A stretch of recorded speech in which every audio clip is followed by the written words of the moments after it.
Hey, welcome back to the channel, Shake Hands with Destiny, where we talk about faith and finance. Okay, why? Because we want to eradicate hardships and stimulate lives. Why do we do that? Because I only shake hands with my destiny if you shake hands with your destiny. Okay, so what are we talking about here today? I want to show you how do you stimulate and start your child's credit, even though your credit may be challenged at the moment. Let's talk about it, okay?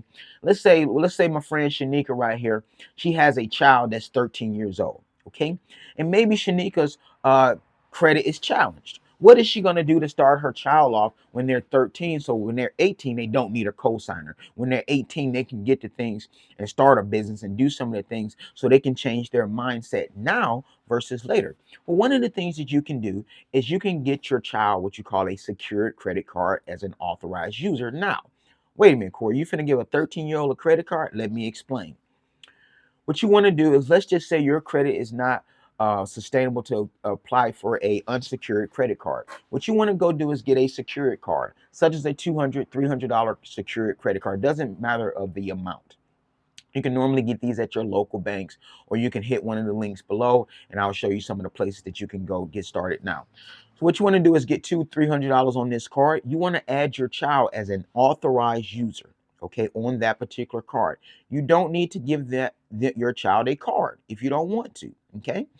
But what happens is, if you use that secured card for the next 5, 6, 7 years, even if it never ever goes to unsecured, and you make a payment and you utilize that card every single month, even though the rest of your personal credit as the parent may not be good or it may be challenged, that particular card that your child is listed on is going to have excellent payment history, but you must pay it every single month on time and you must utilize it. So that's one.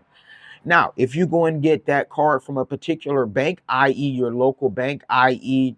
your local credit union, what you also want to do is open up a bank account in that child's name. You may have to be what you call a joint owner with that person. So what does that do? Now this child has a bank account. Now, if they're 13, now for the next 5 years, they have a bank account, and they have what? A secured credit card with that particular bank. So now you have two lines of credit with that particular person.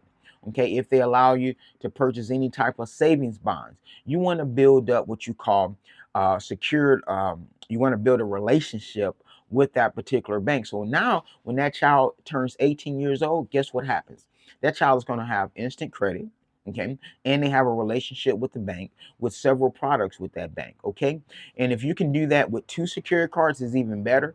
And if as your credit it gets more established, you can add that person to what you call your child. I'm sorry, to unsecured credit cards. This is how you start your child off and give them a leap advantage when they're 18 years old. And so if you do this the proper way, what happens is, by the time that person is roughly 20 to 22 years old, they could have investment properties by that time.